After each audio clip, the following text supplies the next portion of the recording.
And while going through her profile, I was amazed that she's not only the career diplomat, she's also the best-selling writer. I saw 2 of her books, which was beautifully presented in her website, personal blog, and also in other publishers' website. Ms. Felicity Volk, she's the ambassador to Nepal. She served in various roles in the Department of Home Affairs and other departments, including the Head of Mission, Trade and Investment Representative, Graduate Recruitment Unit, and a lot of other government agencies. So she has got the huge experience and expertise in the international relation, bilateral relation, and especially with the countries like Nepal. The problem that we are facing, she has seen it from her own eyes, and now she's in the ground. So I hope she'll be able to get some way out for the current problem, especially for the border closure and all. And we appreciate that she attended this event, listened to all the speakers very patiently.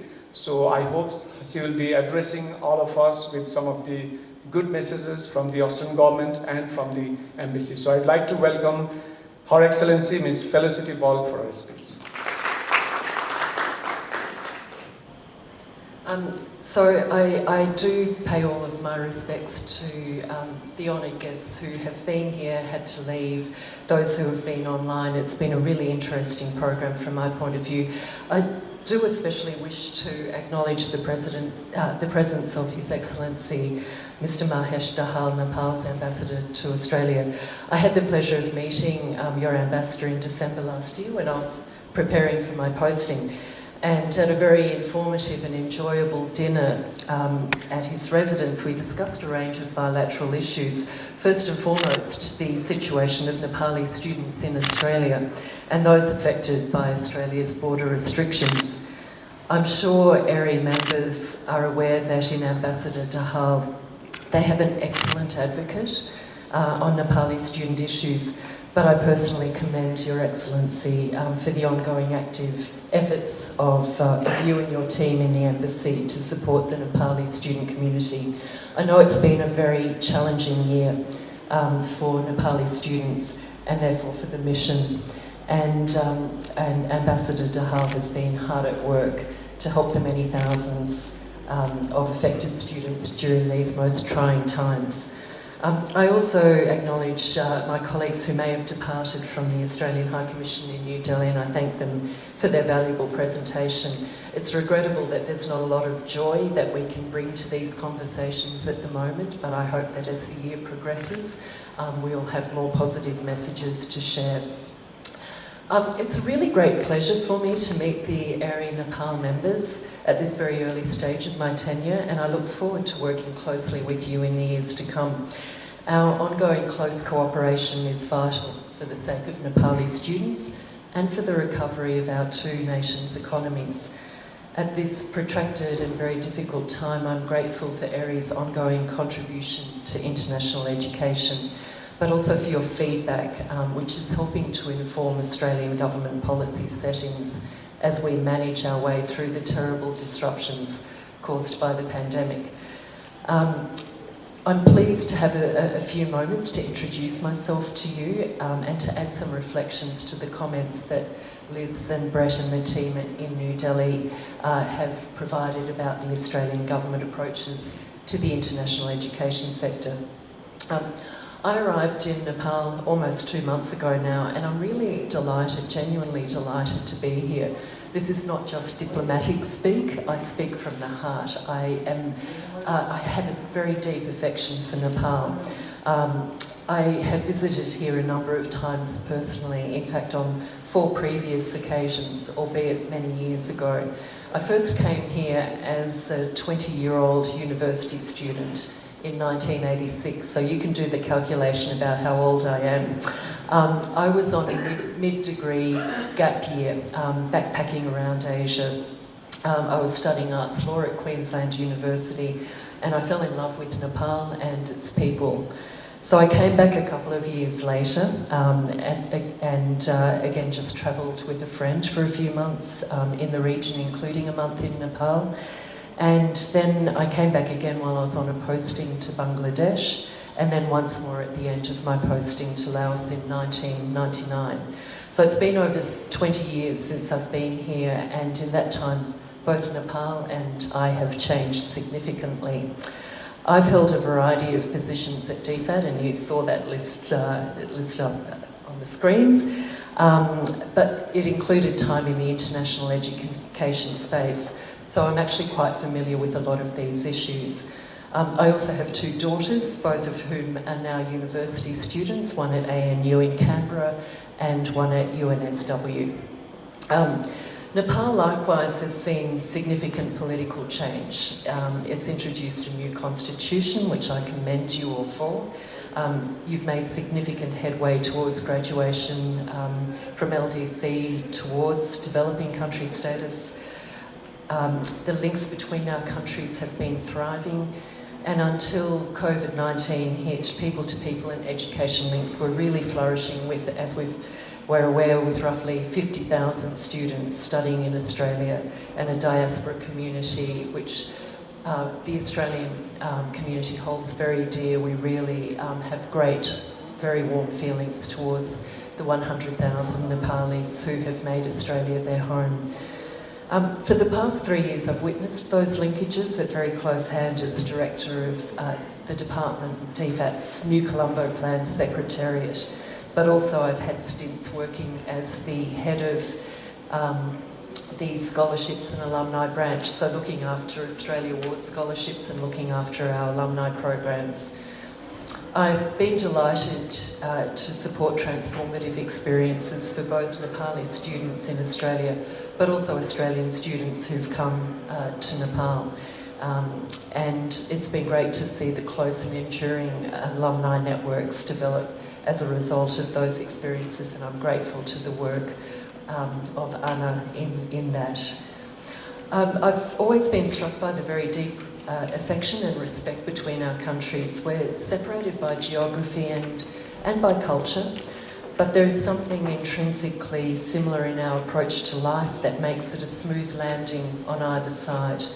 A love of good food, great outdoors, a casual and open approach, shared ethnic and cultural diversity in both our countries, a deep appreciation of community, concern regarding the environment. I've even seen ABC News reports about a Nepali community cricket team in Launceston in Tasmania.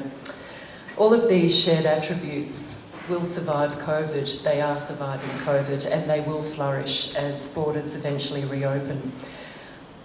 Similarly, our international education settings remain in place, including the very high calibre of Australian educational institutions. I note that additional government support to the tertiary education sector has seen record funding of more than $20 billion in 2021, which is an increase of more than $2 billion over 2020, and this will all increase the research credentials of Australian institutions even further, so Nepali students will be going to very high calibre education opportunities. Australia offers the promise of internationally transferable qualifications, a visa regime, as you know, that permits at least 20 hours of work a week, and the opportunity for Nepalis to work for 2 to 4 years after completion of their studies, so that when they return home they have work experience to complement their qualifications. And this helps to make them more attractive to potential employers at home or in a third country, but I endorse the comments that have been made about the importance of Nepali students coming back and contributing to development and to opportunities here, opportunities for the country and opportunities for themselves. Many of them I see will come back and start up new businesses. We've heard about some of those already. Importantly, student welfare is a really critical priority for federal, state and territory governments, as well as our institutions. And Australia's international student support systems are among the strongest in the world. 2020 saw remarkable collaborations across government, education providers and civil society. This included $1.5 billion in welfare services, financial assistance, mental health support and emergency relief initiatives. And in that regard, I again pay special tribute to Ambassador Dahal and his embassy, but also the Nepal Non-Resident Association, from whom we've heard, for their efforts to support struggling Nepali students. It's now close to a year, as we know, since the world closed down. We're finally witnessing those first signs of a corner being reached and hopefully turned. Vaccines are being rolled out, including in Nepal and Australia, and we're aiming for completion of the nationwide vaccination campaign in Australia by the end of October 2021. The Australian government is continuing to work on its repatriation program, and while the return of expatriate Australians is prioritised over other international arrivals into the country, there is ongoing cooperation, as we've heard tonight, between education providers, state and territory governments and federal authorities to find ways to hasten the return of the international student population. And I endorse what Brett said to us earlier, that there are a lot of conversations occurring behind the scenes about how we can effect this as quickly as possible. Our Minister for Education and Youth, the Honourable Alan Tudge, said in a speech delivered as recently as February last month, "To be clear, we want and need international students in Australia.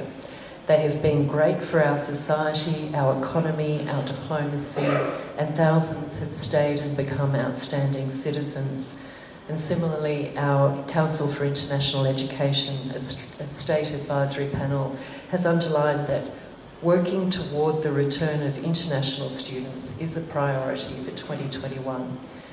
It was a relief to many of us to see the successful pilot of international student returns on the 30th of November, when a charter plane carrying those 63 international students from China, Japan and Vietnam landed in Darwin International Airport. These students spent their 2 weeks in the Howard Springs Immigration Facility. They commenced Semester 1 2021 studies this year, and the Northern Territory is also planning for further arrivals when conditions allow. But the continuing uncertainties of COVID, and we've seen state borders in Australia opening and closing repeatedly in recent months, dictate that there is not yet a fixed timeline for the full return of international students, at least not yet. And I wish I could offer you some certainty. I wish I could look into the crystal ball and tell you when this will happen, but I live with the same hope that you do, that it will be as soon as possible. And in the meantime, we're continuing to encourage international students to enrol in Australian institutions, to commence their studies online, to start their visa application processes so that they can travel to Australia when the border situation allows.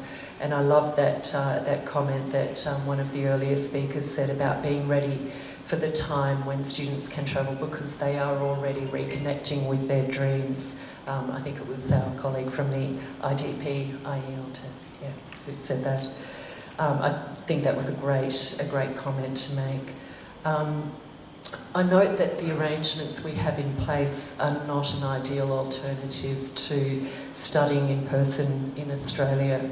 And this has been highlighted in recent media articles. I saw an article in the Kathmandu Post on Sunday. There was one in Rising Nepal today about the difficulties for students who are enrolled internationally, stuck in Nepal and having to study online. And I offer my deep sympathy to those students. I know it's very hard, and we've heard directly from Dia today. And thank you for that really articulate and beautiful expression of optimism about the positives, the silver lining in the cloud that can come out of these difficulties. I thought it was a great presentation. So I'd just like to conclude by saying that we still have hard yards ahead of us with COVID-19. To my deep regret, the future remains opaque in terms of border reopenings and the resurrection of travel for students. I'm keenly aware of the frustration experienced by students in the sector more broadly in navigating this uncertainty. With 2 university-aged daughters myself, I've watched at really close hand the impacts that this has, as well as the challenges of virtual learning on the mental and physical health of students. So I consider our close cooperation between the Embassy and AAERI to be essential to see through these challenges to keep well prepared for a time when students are on the move again in large numbers. We are united in our interest in seeing a return to growth of the education sector and to provide opportunities for Nepali students to study, to secure their futures, and through their global experience to become leaders to advance Nepal's development. I'm continuing the fine example of my predecessor, Peter Budd, in saying that I'm deeply committed to work with you towards strong outcomes for Nepali students, strong outcomes for your sector, and for closer ties between Nepal and Australia, which are at the heart, the very heart of our shared efforts. So thank you very much again for your time. Dhanyavad.